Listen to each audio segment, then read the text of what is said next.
So Kathy Moore is a spouse, mother, and grandmother.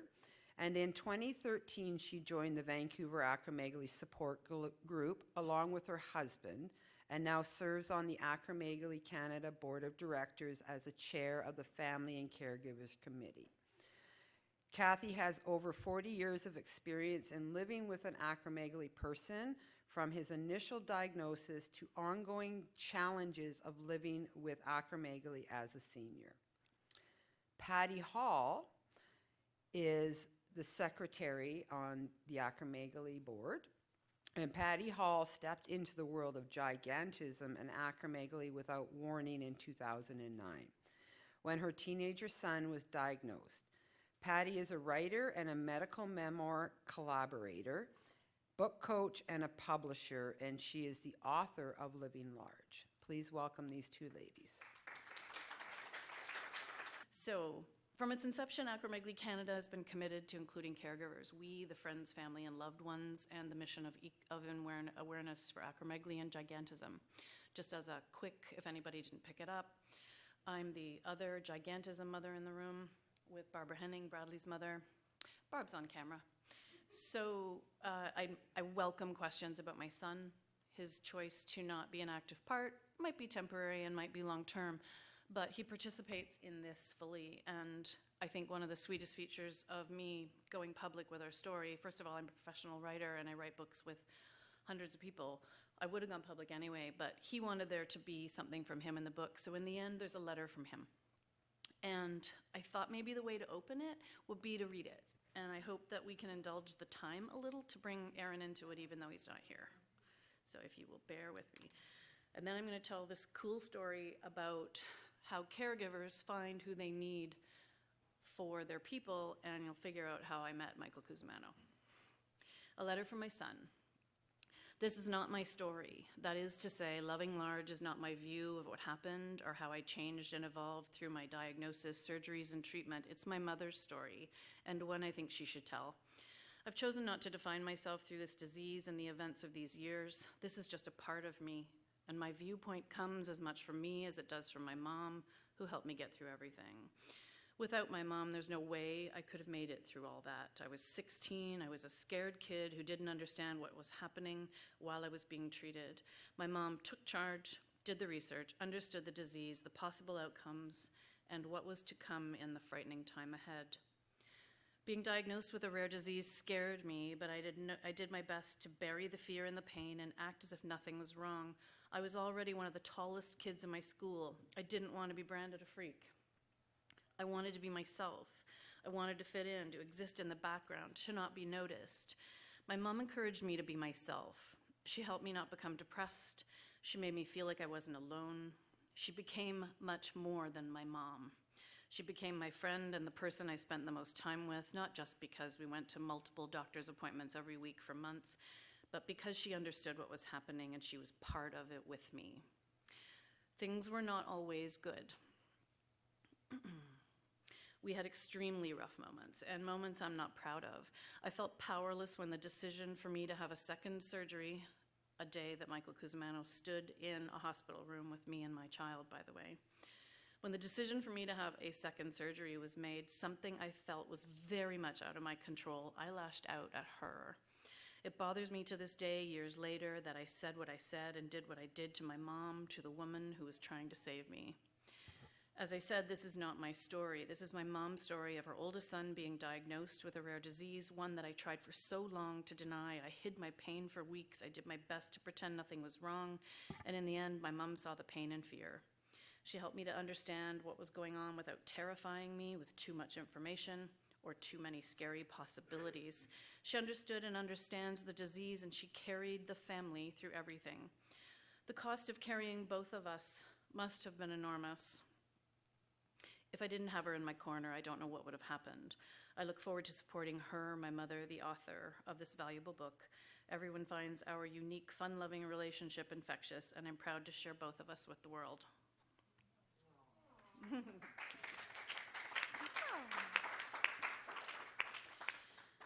I like to use the expression sidekick when we talk about caregivers, so that's what I call Kathy and I. We're the sidekicks, and I guess in a way we're each other's sidekicks. So Kathy's going to carry the largest burden, pun intended, of this, and I'm going to step in on the areas around caregiving that are specific to gigantism. And let me just say a couple of words on gigantism. I didn't have a particular passion about this side of the disease until I saw how little is known. I don't mean medically, clinically, or what it is. I realized that the nuances of the disease's manifestation for those with gigantism has a particularly increased stigmatization.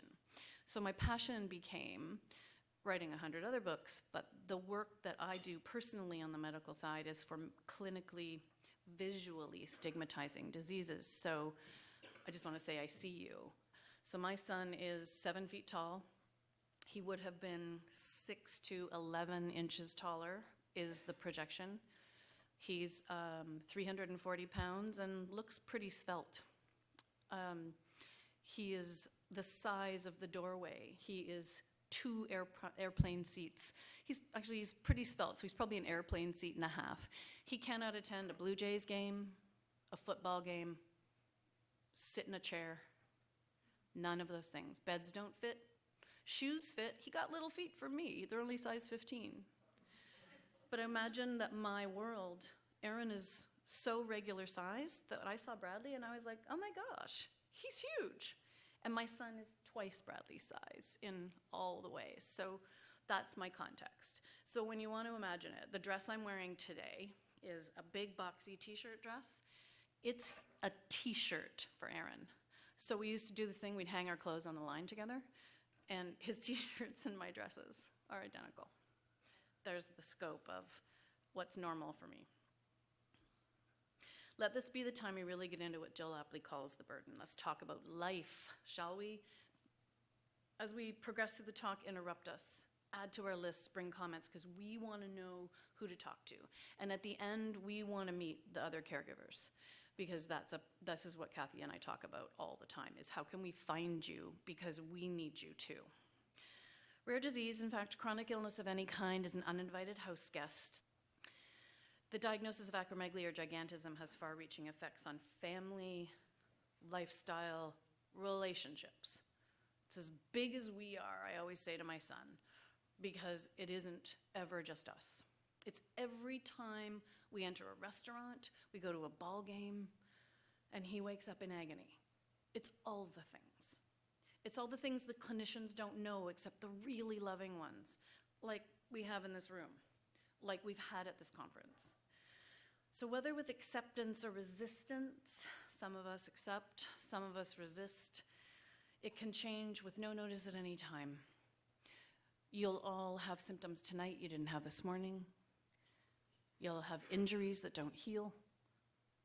You'll have moments where you wonder if you have to go back and see Cusimano because the remnant might be active again. We are all going to have those moments. So I just want to collectively say everybody in this room gets one another, and on we march. I think we all agree that somehow we all come to a place of resolve through a combination of action and endurance. Searching for ways to help your loved one manage, that's the caregiver's role. So we're going to say 2 words about ourselves. So I'll just give you the heights again, and then I'll have Kathy give her context so that we can roll into symptoms. Aaron was diagnosed with gigantism at 15. He was 6'5" at 15 years old. He's now a hair over 6'11" and denies it, wants to say he's 6'10" because he thinks it sounds sexy. And he's 29. He's in relatively good health. He's on sandostatin and cabergoline. He has the best doctors in the world. And he just, not to give away the book, but there's a moment at the end of my book where we get our first good news in 11 years. And then just the other day, Shireen Izat told him he didn't need to see him for a year, and you may as well have given me a car. Kathy, do you want to say anything about you? And my husband was diagnosed 28 years ago with acromegaly, and although he had had symptoms for quite a bit longer than that, ever since we were married, by the time he was diagnosed, we were about to have our 4th child, and so that was occurring during the year that he had his surgery. But he's relatively stable. And we've been enjoying life, and we've had 40 years of living with it. So I guess what I want to say to people with this talk today was that there's ways you can manage. There's ways you can have a good life.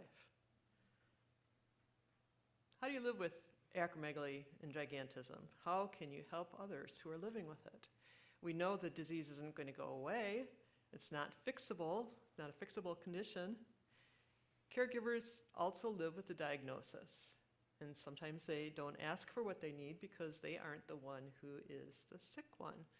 Supporting your loved one is important, but it's also important to support each other as caregivers. Living the best life is about all of you. As a caregiver, you may take on new roles. You might be responsible for scheduling and reminding about the doctor's appointments and lab tests. You might be responsible for reminding your loved ones We're having tech excitement. about their appointments and to take their medications at the right time. And all these new responsibilities can sometimes put stress on relationships. Now we can Go go ahead. down. Sure. So caregiver, let's break this down. It sounds really simple when we put care in front of giver, but loving someone who's been conscripted into chronic disease inspires us to sign up for way more than giving care. As I've written about, we also may find ourselves in these roles. So caregivers clap hurrah, and patients, I never use that term, sufferers is my thing. See if these resonate with you, because Kathy and I put these together, and I actually used the chapters in my book for this, much against my publisher's advice. We become really cool things like this: more than mom, more than wife, personal support worker and nurse when symptoms are tough to manage, surgeries fresh, when there are drug changes and interactions, or pain arises anew. We are sentry and bodyguard when our loved one is tired of the poking and the asking, and when violations of good taste and privacy simply go too far. This is starting to hit everybody, I hope. We are mission specialists on hospital days and keeping the tests on time, calling in the results, keeping the order. We're the risk assessor, the holder of medical information, and the handler when the information stream or the clinical intensity is overwhelming. We're the backup, repository of data, the file cabinet for our loved one's history. We're the promise makers, the secret keepers, and in my role particularly, the truth tellers. Because trust between us and that person we would do anything to ease the comfort of is the next best thing to medicine. It's love.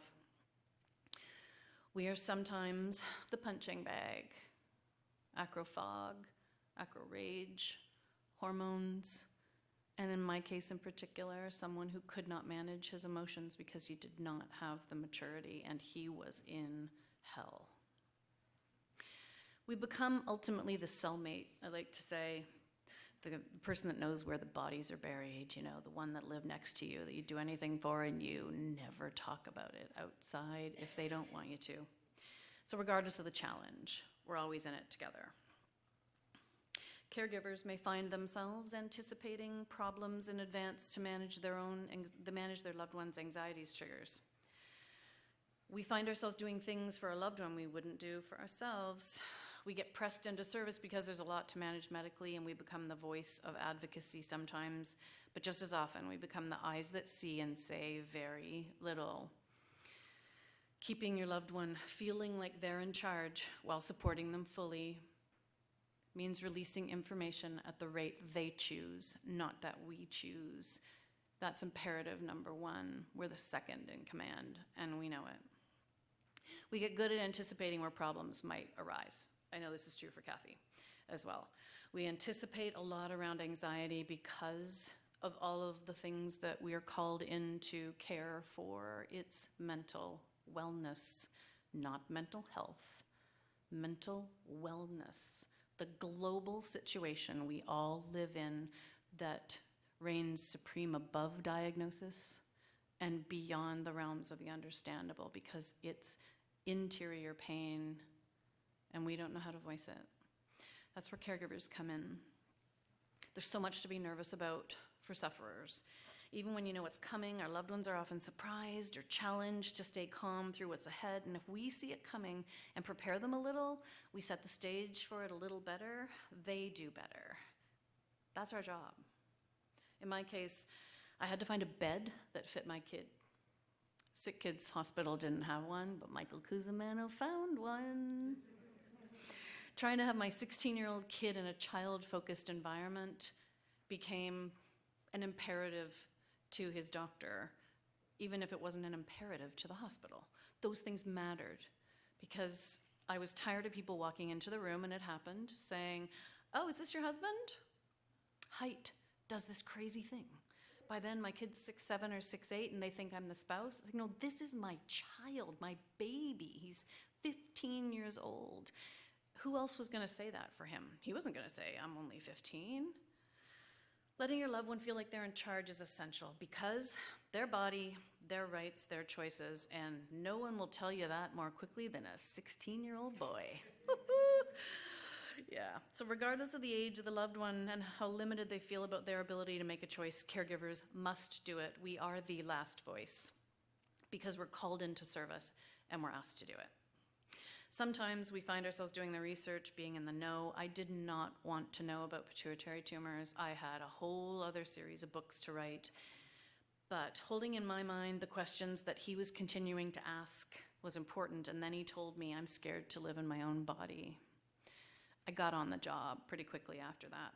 Anticipating the what ifs, that's what Kathy and I do.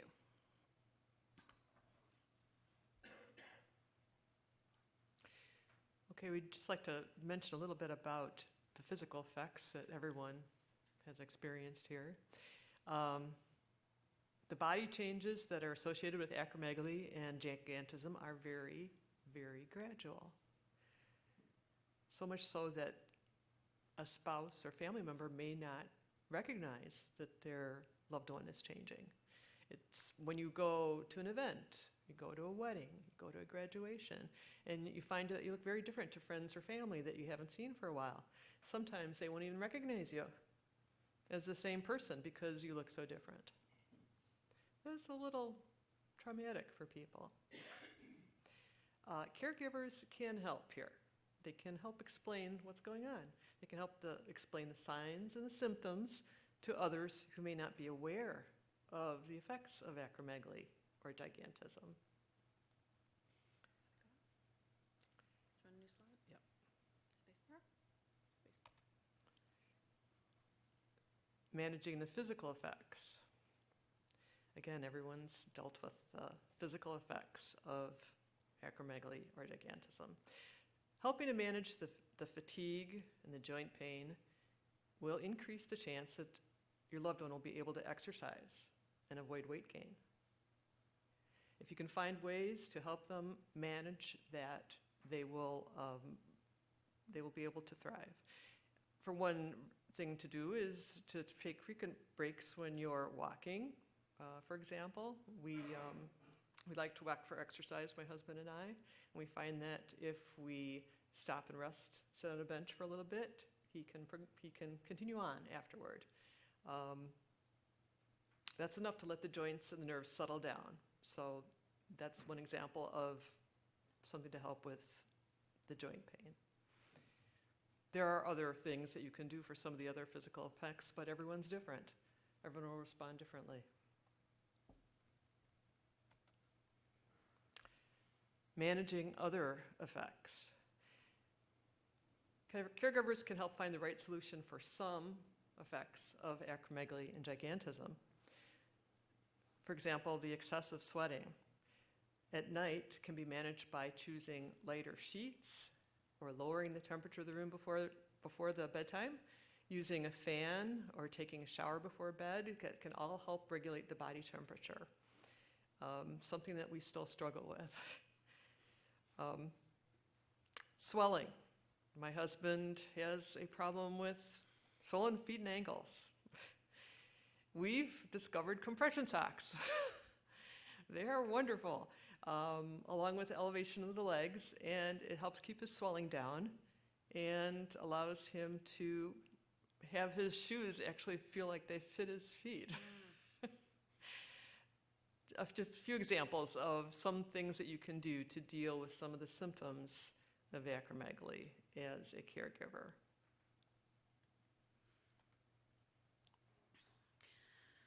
Young people diagnosed with gigantism can't manage the effects on their own. So we introduced a slide in here just to add a little bit of what to think about when the person you're caring for lacks the maturity and is already dealing with what teenage life does to them.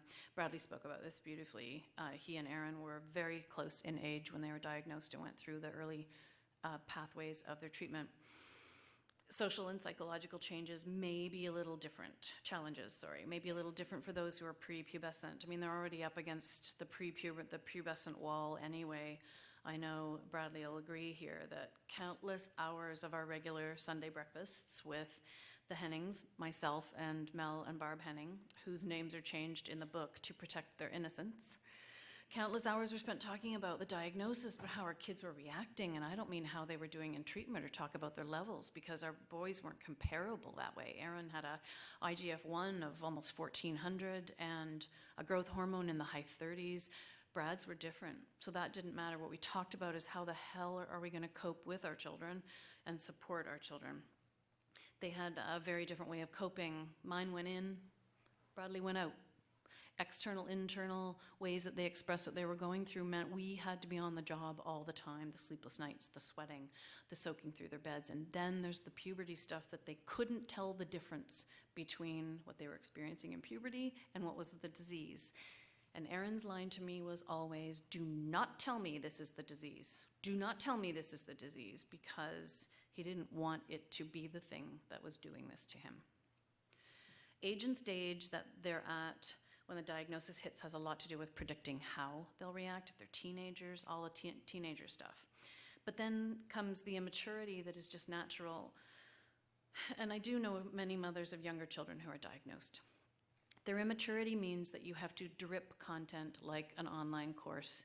You can't give it all to them at once. Again, my little obnoxious 16-year-old said to me, do not tell me more than I ask you. Always talk for me when I tell you, and just make sure they look at me. He gave me the parameters to be his caregiver, and I took those as sacred. But the thing I couldn't do anything about was his desire for external validation and the criticism that came. I'd love to go into the gender piece here around gigantism, but it's not my story. But he was a big guy. So his height, his gait, his facial differences, and the fact that he was the enforcer on the hockey team probably brought the agony down for him a little bit in the social way, but I know daughters of friends who had the opposite experience, and I just want us to be aware that stigma has a gender bias, a racial bias, an ability and disability bias that is something those of us who love them are also in with them. And stigma more likely, at least verbally, that feeling of being strange, expressing this really bluntly, venting the pain and frustration of their outsiderness, we become the receivers of that.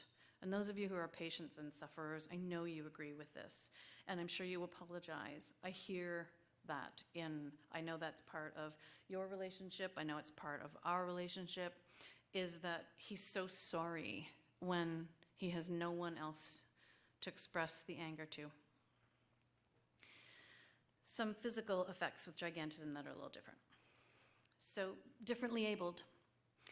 Strength, gait, flexibility, joints, they show up in activities for children. And for me, my son changed sports in school.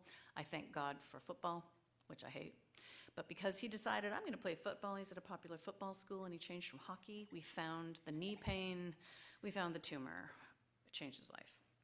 Growing rapidly and outsizing others, stigma, hands, feet, head size, gigantism, much more prevalent change in head size. He wears a size, I checked this morning, 8.5 hat. He can't wear hats. He can't wear clothes that other people wear, but he certainly can't wear the hats.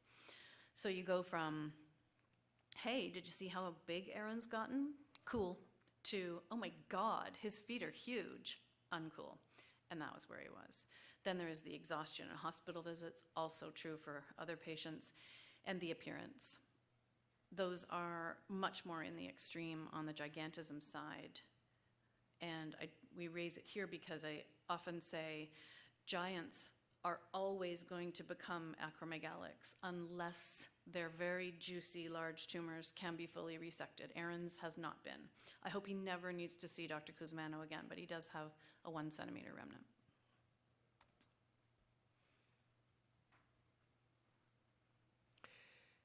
Now I'm going to talk about physiological or psychological and emotional effects. Depression, it's already been mentioned in a few presentations. Depression can show up differently in everybody. But as a loved one of acromegaly person, gigantism person, you know that person well, and you might be able to determine if they're depressed or not. Changes to the physical appearance can be upsetting.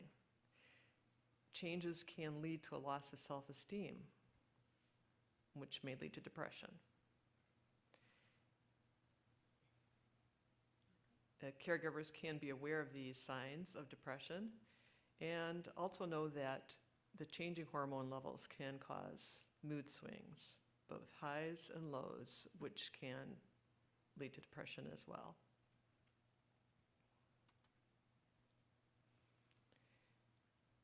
Anxiety can be regular or erupt all of a sudden.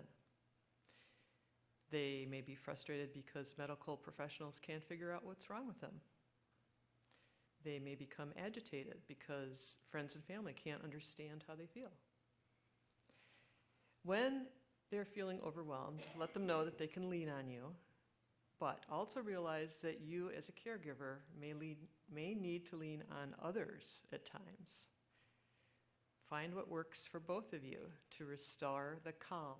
And here I mean whether it's meditation, some deep breathing, walking in nature, time out, something that if you're having a stressful day, an anxious day, you can step away and kind of calm yourself down. Mood can fluctuate frequently. There's some overlap with these because hormones affect everything, right? They may be quicker to anger due to pain, symptoms, or worry over medical care. The changing hormone levels may cause them to be less like themselves, even more aggressive. It's helpful to remember that mood swings, anger, or aggression caused by changing hormones are a symptom of the disease. Have patience with your loved one.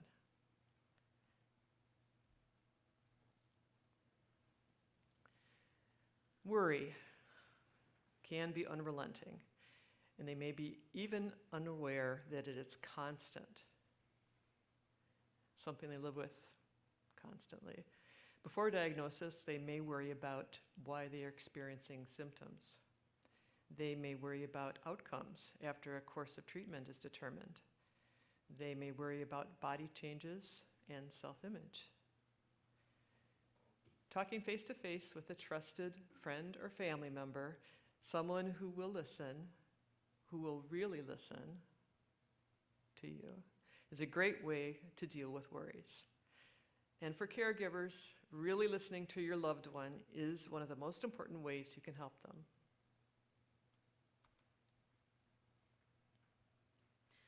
We wanted to say something about accessibility, which is a lot about fit, and I hope this resonates with everyone. So may need larger seats, beds, couches, pillows, blankets, neck supports, sturdier furniture, stronger equipment, larger size clothing, hats, shoes. In the case of height and size extremes experienced by those with gigantism, differently sized sports equipment. We got Aaron's hockey sticks made 8 inches taller. He has golf clubs, thanks to the Children's Wish Foundation. He doesn't bend over and nearly cripple himself in his lower back to try and golf because low impact sports are his only options. So we think about accessibility, and I love the story that Bill tells me about needing to find somebody who got it to get him wheels that would work for Bill. Wheels on his bike. So it's not just carrying extra weight, it's proportion, size. I like to call it presence. It's also that Aaron's shoes don't fit in other places. So he can't ride a bike with clip-in pedals. It's still impossible for those kinds of things. He also can't wear the cool stuff. He can't wear Blundstones. He'll see my shoes, he'll see somebody's shoes, and he'll go, oh my God, I really want them. Oh, of course I can't get them. So sometimes we ask, caregivers look for the other sizes. Sometimes it's not that it's not possible, but sometimes we're the intervening because it's embarrassing to be the person who's too big for his own shoes, right? And both Kathy and I deal with this, and I think across the board with acromegaly and gigantism, this is prevalent. So we want to talk about accessibility. Sometimes you want your caregiver to just handle it, and we wanted to mention that.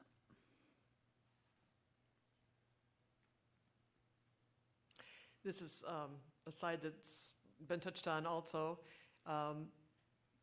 We want to encourage a healthy lifestyle for both the caregiver and the acromegaly or gigantism person, which involves nutrition, exercise, and mental wellness. You should try and get some sunshine, fresh air, and nature. Physical exercise. Choosing activities that you like and changing them is needed. Sometimes you'll start off with one sport, for example, and try to transition into something else, or find out that doesn't work for you and you need to transition into something else. Be flexible. Eat healthy foods, but not too much. Spend time with family and friends. And socialize. They're finding out more and more that this is very important to your mental health and well-being.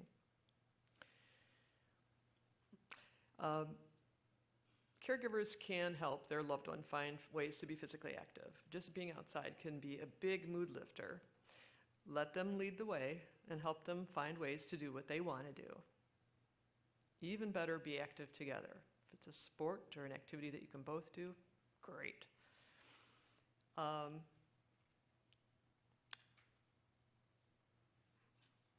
Maybe you walked 5 kilometers today, or had a salad for lunch, or called a friend today. Small steps can lead to a healthier lifestyle for both of you.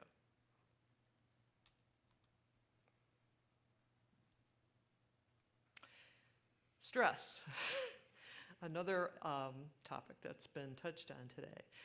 Learn how to manage stress for yourself and your loved ones. Stress contributes to illness. Be kind to yourself. Caregiving is important to the community, but often goes unrecognized. And by community, I mean not just the people in this room, but the community at large. Don't beat yourself up for not being the perfect caregiver. You're there for them, and that's what counts. Ask whether it's beneficial to your health to get stressed right now. Keep tabs on how you're feeling in stressful situations and take steps to reduce your stress if you can. Again, stress contributes to illness. Celebrate small successes. If the colonoscopy came out okay and the blood pressure's under control, that's fantastic. Take time for yourself. It's okay if you take a break from caregiving occasionally, and better for everybody if you do. Sometimes you just need a break. It's possible that your loved one also needs a break from you. And don't let go of hobbies and activities that you enjoy and that are important to you. Maybe you like to fish, or go biking, or go to museums or concerts. Try to keep doing things that bring you joy. If you can include your loved one, so much the better.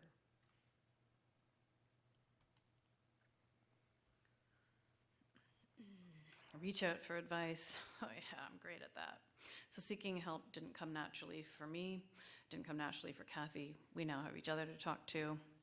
I needed help, and help found me. And you heard Bradley's story yesterday. For so many of us who are sidekicks to the one who is suffering, we go down hard when they're okay. I had what we'll call a nervous breakdown after I heard the not very subtle words of an endocrinologist that were, so your son's incurable, We can't do anything for him. We've done it. We're going to medically maintain him now. I went down hard. Marriage, friendships, all of it fell apart because I exhausted myself. I didn't do any of the things that Kathy just suggested. To the caregivers, find your support. Reach out to us. We're really wanting to build this side of Acromegaly Canada. Find a support group. We'll help you find one. We'll build one. We'll support you while you create one. Go online and find it because it is out there. And it's a lot more out there now than it was. Caregivers can't fail because we're the first line of defense.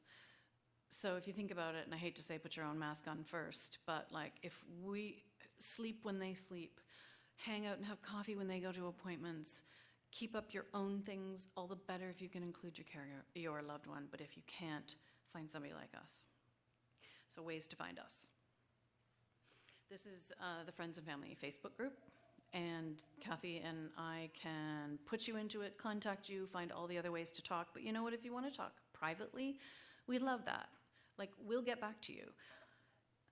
And more than anything, thanks for the discomfort today of being in that squidgy space of talking about how we live and how we love. But if we talk about it more, even if it's private, there's a better chance we're all going to have a higher quality of life. I'd just like to thank everyone for being here today. And over the course of the weekend, I've had opportunity to talk to Patti more, and some of you also, and get to know you a little bit. And we'd like to continue talking to people. So we'd invite you to join our Friends and Family Caregiver group, and let us know, maybe use your contact information so that we are able to communicate together a little more frequently than a conference every 2 years. Thank you.